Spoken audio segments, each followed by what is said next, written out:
Hello friends, welcome to Archana's recipes. Archana's ரெசிபீஸில் மெத்தி சப்பாத்தி எப்படி செய்யலான்னு வாங்க பார்க்கலாம்.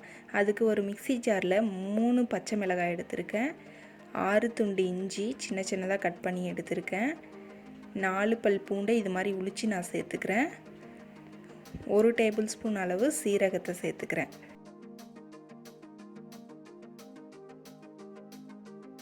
இது போல் கொரகொரப்பாக அரைச்சிக்கோங்க. நான் ஒரு மிக்சிங் பவுலில் 2 கப் அளவு கோதுமை மாவு எடுத்திருக்கேன். அதில் இந்த அரைச்சி விழுதை சேர்த்து இது மாதிரி மிக்ஸ் பண்ணி விட்டுக்கலாம். 1 கப் அளவு மெத்தி கீரையை சேர்த்துக்கிறேன். சேர்த்துட்டு இது போல் மிக்ஸ் பண்ணி விட்டுருங்க.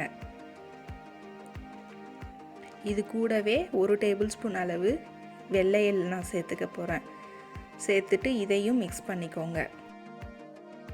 இப்போ மஞ்சள் பொடி 1/2 டேபிள் ஸ்பூன் அளவு நான் சேர்த்துக்கிறேன். உப்பு 1 டேபிள் ஸ்பூன் அளவு நான் சேர்த்துக்கிறேன். சேர்த்துட்டு இதையும் மிக்ஸ் பண்ணி விட்டுக்கலாம்.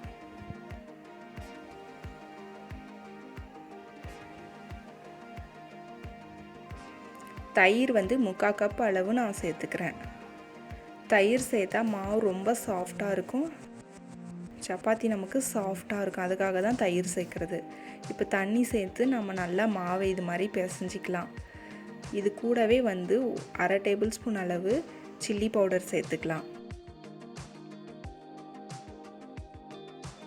குக்கிங் ஆயில் கொஞ்சமாக சேர்த்துட்டு இது போல் நல்லா இது மாதிரி பிசைஞ்சிக்கோங்க.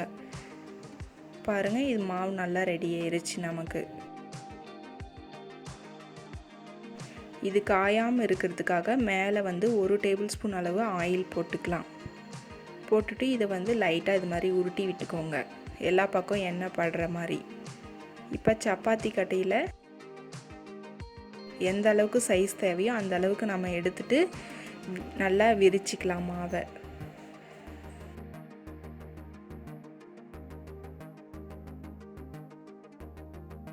உங்களுக்கு எந்த அளவுக்கு தின்னா வேணுமோ அந்த அளவுக்கு நீங்கள் தேய்ச்சிக்கலாம். பாருங்கள், இந்த அளவுக்கு நான் தின்னா நான் தேய்ச்சிருக்கேன்.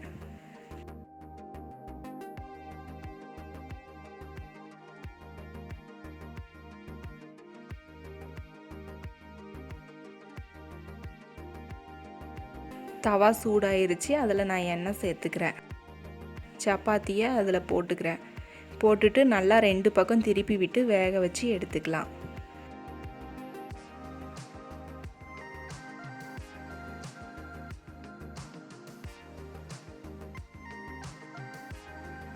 பாருங்கள், நம்மளுக்கு மெத்தி சப்பாத்தி ரொம்ப சூப்பராக ரெடி ஆயிருச்சு.